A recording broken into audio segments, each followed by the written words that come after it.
Hi, welcome to Ebbinger's Reading Nook. We're going to continue reading Pride and Prejudice today, starting with Chapter 8. At 5 o'clock, the two ladies retired to dress, and at 6:30, Elizabeth was summoned to dinner. To the civil inquiries which then poured in, and amongst which she had the pleasure of distinguishing the much superior solicitude of Mr. Bingley's, she could not make a very favorable answer. Jane was by no means better. The sisters, on hearing this, repeated 3 or 4 times how much they were grieved, how shocking it was to have a bad cold, and how excessively they disliked being ill themselves, and then thought no more of the matter, and their indifference towards Jane, when not immediately before them, restored Elizabeth to the enjoyment of all her original dislike. Their brother, indeed, was the only one of the party whom she could regard with any complacency. His anxiety for Jane was evident, and his attentions to herself most pleasing, and they prevented her feeling herself so much an intruder as she believed she was considered by the others. She had very little notice from any but him. Miss Bingley was engrossed by Mr. Darcy, her sister scarcely less so, and as for Mr. Hurst, by whom Elizabeth sat, he was an indolent man, who lived only to eat, drink, and play at cards, who, when he found her prefer a plain dish to a ragout, had nothing to say to her. When dinner was over, she returned directly to Jane, and Miss Bingley began abusing her as soon as she was out of the room. Her manners were pronounced to be very bad indeed, a mixture of pride and impertinence. She had no conversation, no style, no taste, no beauty. Mrs. Hurst thought the same, and added, "She has nothing, in short, to recommend her but being an excellent walker. I shall never forget her appearance this morning. She really looked almost wild." "She did indeed, Louisa. I could hardly keep my countenance. Very nonsensical to come at all. Why must she be scampering about the country because her sister had a cold? Her hair so untidy, so blousy. Yes, and her petticoat. I hope you saw her petticoat, 6 inches deep in mud. I am absolutely certain. And the gown which had been let down to hide it, not doing its office." "Your picture may be very exact, Louisa," said Bingley, "but this was all lost upon me. I thought Miss Elizabeth Bennet looked remarkably well when she came into the room this morning. Her dirty petticoat quite escaped my notice." "You observed it, Mr. Darcy, I am sure," said Miss Bingley, "and I am inclined to think that you would not wish to see your sister make such an exhibition." "Certainly not. To walk 3 miles, or 4 miles, or 5 miles, or whatever it is, above her ankles in dirt, and alone, quite alone. What could she mean by it? It seems to me to show an abominable sort of conceited independence, a most country town indifference to decorum." "It shows an affection for her sister that is very pleasing," said Mr. Bingley. "I am afraid, Mr. Darcy," observed Miss Bingley, in a half-whisper, "that this adventure has rather affected your admiration of her fine eyes." "Not at all," he replied. "They were brightened by the exercise." A short pause followed this speech, and Mrs. Hurst began again. "I have an excessive regard for Jane Bennet. She is really a very sweet girl, and I wish with all my heart she were well settled. But with such a father and mother, and such low connections, I am afraid there is no chance of it." "I think I have heard you say that their uncle is an attorney in Meryton." "Yes, and they have another who lives somewhere near Cheapside." "That is capital," added her sister, and they both laughed heartily. "If they had uncles enough to fill all Cheapside," cried Bingley, "it would not make them one jot less agreeable." "But it must very materially lessen their chance of marrying men of any consideration in the world," replied Darcy. To this speech Bingley made no answer, but his sisters gave it their hearty assent, and indulged their mirth for some time at the expense of their dear friend's vulgar relations. With a renewal of tenderness, however, they repaired to her room on leaving the dining parlor and sat with her till summoned to coffee. She was still very poorly, and Elizabeth would not quit her at all till late in the evening, when she had the comfort of seeing her asleep, and when it appeared to her rather right than pleasant that she should go downstairs herself.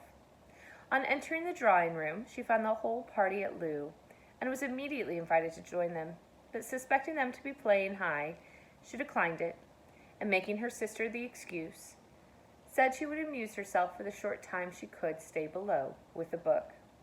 Mr. Hurst looked at her with astonishment. "Do you prefer reading to cards?" said he. "That is rather singular." "Miss Eliza Bennet," said Miss Bingley, "despises cards. She is a great reader and has no pleasure in anything else." "I deserve neither such praise nor censure," cried Elizabeth. "I am not a great reader, and I have pleasure in many things."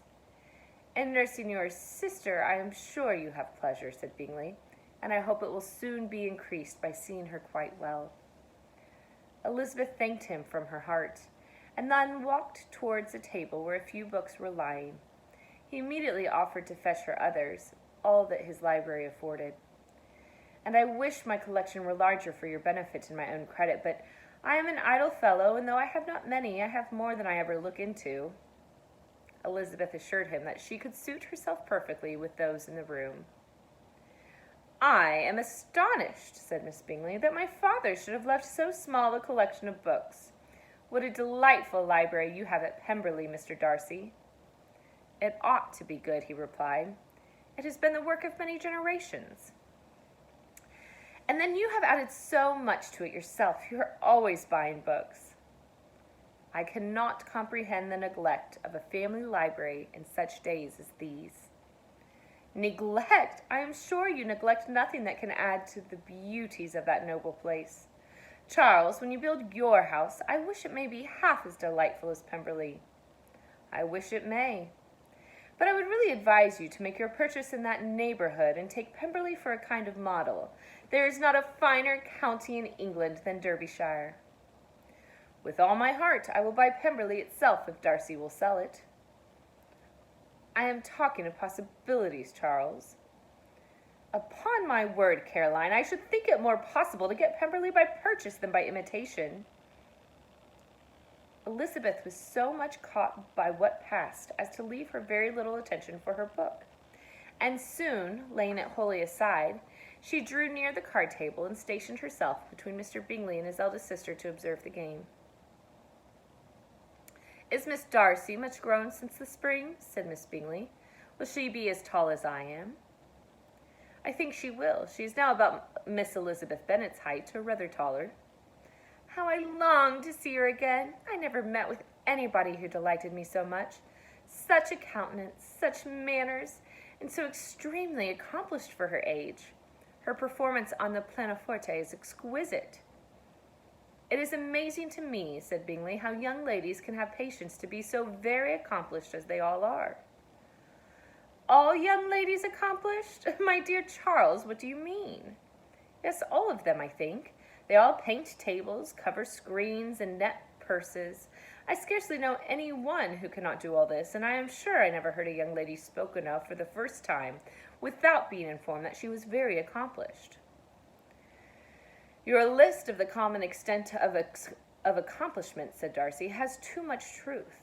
The word is applied to many a woman who deserves it no otherwise than by netting a purse or covering a screen. But I am very far from agreeing with you in your estimation of ladies in general. I cannot boast of knowing more than half a dozen, in the whole range of my acquaintance, that are really accomplished." "Nor I am sure," said Miss Bingley. "Then," observed Elizabeth, "you must comprehend a great deal in your idea of an accomplished woman." "Yes, I do comprehend a great deal in it." "Oh, certainly," cried his faithful assistant. "No one can be really esteemed accomplished who does not greatly surpass what is usually met with. A woman must have a thorough knowledge of music, singing, drawing, dancing, all the modern languages to deserve the word. And besides all this, she must possess a certain something in her air and manner of walking, the tone of her voice, her address and expressions, and the word will be but half deserved. All this she must possess, added Darcy, and to all this she must yet add something more substantial, and the improvement of her mind by extensive reading. I am no longer surprised at your knowing only 6 accomplished women. I rather wonder now at your knowing any. Are you so severe upon your own sex as to doubt the possibility of all this? I never saw such a woman.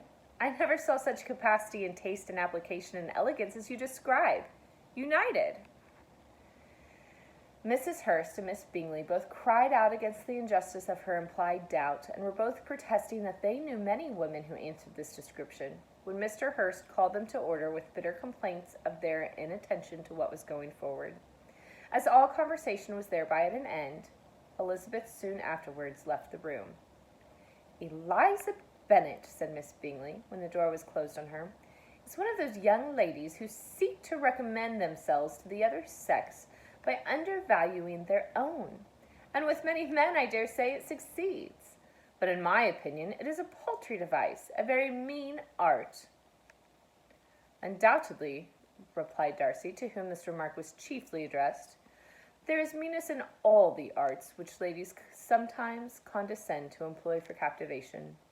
Whatever bears affinity to cunning is despicable. Miss Bingley was not so entirely satisfied with this reply as to continue the subject. Elizabeth joined them again, only to say that her sister was worse, and that she could not leave her. Bingley urged Mr. Jones's being sent for immediately, while his sisters, convinced that no country advice could be of any service, recommended an express to town for one of the most eminent physicians. This she would not hear of, but she was not so unwilling to comply with their brother's proposal, and it was settled that Mr. Jones should be sent for early in the morning, if Miss Bennet were not decidedly better. Bingley was quite uncomfortable. His sisters declared that they were miserable. They solaced their wretchedness, however, by duets after supper, while he could find no better relief to his feelings than by giving his housekeeper directions that every possible attention might be paid to the sick lady and her sister. I always think chapter 8 is very telling, because you have Miss Bingley, who is really trying hard to get Mr. Darcy's attention, but Mr. Darcy is trying to flirt with Elizabeth Bennet by saying that an accomplished woman reads, noticing that she reads, and Elizabeth Bennet's just not putting up with any of it, and I just love it. So that's chapter 8 for you today.